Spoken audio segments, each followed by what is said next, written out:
there, welcome back to the channel. I'm Arshi, your English companion. I really hope कि इस writing skill series को आप practice कर रहे होंगे. If you are new to this channel तो मैं आपको बता दूं कि ये राइटिंग स्किल सीरीज़ है जिसको स्टार्ट हुए हुए काफ़ी टाइम हो चुका है. I have given you multiple parts in this series. I have given you multiple questions in this series. 20+ parts मैंने अब तक आपको यहाँ पर दे दिए हैं इस सीरीज़ में. एंड आई हैव डिसाइडेड कि मैं आपको मिनिमम 30 पार्ट्स दूंगी. अगर आप चाहते हैं कि मैं इस सीरीज़ को एक्सपेंड करूँ, क्योंकि ये बहुत अच्छी सीरीज़ है, ये एक बहुत अच्छी टेक्निक है इंग्लिश को इम्प्रूव करने के लिए. आई एम नॉट सेइंग कि आप सिर्फ इस टेक्निक से अपने इंग्लिश को पूरी तरह से इम्प्रूव कर पाओगे और आप A1 से C2 लेवल पर पहुँच जाओगे, मैं ये नहीं बोल रही.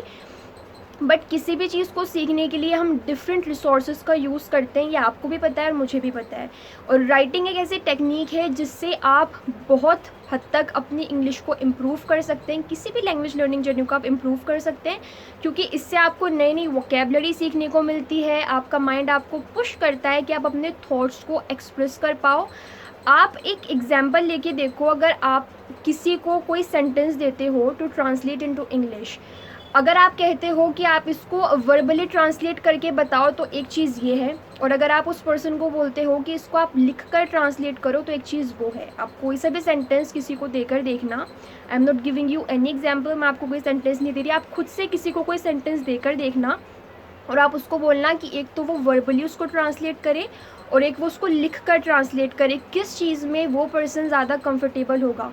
स्पीकिंग बहुत एसेंशियल है, क्योंकि जब हम किसी लैंग्वेज को सीखना चाहते हैं, उस पर कमांड हासिल करना चाहते हैं, तो जितना ज़्यादा हम बोलेंगे उतने ही अच्छे से हम सीख पाएंगे, हम अपनी हेजिटेशन को दूर कर पाएंगे. बट लिखने से ये होता है कि हम अपनी हेजिटेशन को कम कर सकते हैं. हम जब ऑलरेडी लिख लेंगे तो हमारे माइंड में वो चीज़ ऑटोमेटिकली है, तो जब हम उसको बोलेंगे तो हम ईजिली बोल सकते हैं, अपने मैसेज को डिलीवर कर सकते हैं. दिस इज़ वाई मैं आपको इस टेक्निक को शेयर कर रही हूँ या आपको सजेस्ट कर रही हूँ कि आप इस टेक्निक से अपने इंग्लिश को एटलीस्ट लेवल अप कर पाओ. वेल, आज की वीडियो का हमारा फर्स्ट क्वेश्चन है, if you get a chance और opportunity to travel to any country in the world, which country would it be and why. अगर आपको इस वर्ल्ड की किसी भी कंट्री में घूमने का मौका मिले तो वो कंट्री कौन सी कंट्री होगी और क्यों. And the second question is, have you ever worked hard for something in your life. क्या आपने अपनी लाइफ में किसी भी चीज़ को अचीव करने के लिए बहुत मेहनत की है.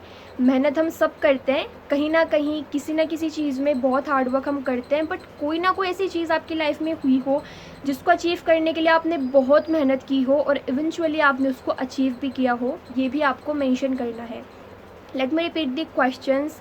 The question number 1 is, if you get a chance or opportunity to travel to any country in the world, which country would it be and why. अगर आपको इस वर्ल्ड की किसी भी कंट्री में घूमने का मौका मिलता है तो वो कौन सी कंट्री होगी और क्यों. वेल, इस क्वेश्चन को सुनने के बाद आपके माइंड में एक एरोप्लेन ज़रूर आएगा, गारंटीड. आप एक एरोप्लेन को ज़रूर विजुअलाइज करेंगे, क्योंकि जब कहीं जाने की बात आती है तो एरोप्लेन ज़रूर हमारे माइंड में आता है. And the second question is, have you ever worked hard for something in your life. क्या आपने किसी चीज़ को अचीव करने के लिए बहुत ज़्यादा हार्ड वर्क किया है. वीडियो पसंद आई हो तो वीडियो को लाइक करना है, वीडियो को शेयर करना है सभी के साथ. Do subscribe to my channel for more such amazing और इंटरेस्टिंग इंग्लिश लेसन्स.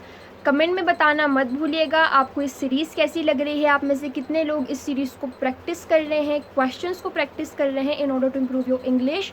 अगर आप चाहते हैं कि मैं इस सीरीज़ को एक्सपेंड करूं, आपको कुछ और क्वेश्चंस प्रोवाइड करूं, 30 से ऊपर इसको लेकर जाऊं, तो मुझे ये भी कमेंट में ज़रूर बताना. मिलते हैं नेक्स्ट वीडियो में विद सम मोर क्वेश्चंस. तब तक के लिए bye bye, see you soon.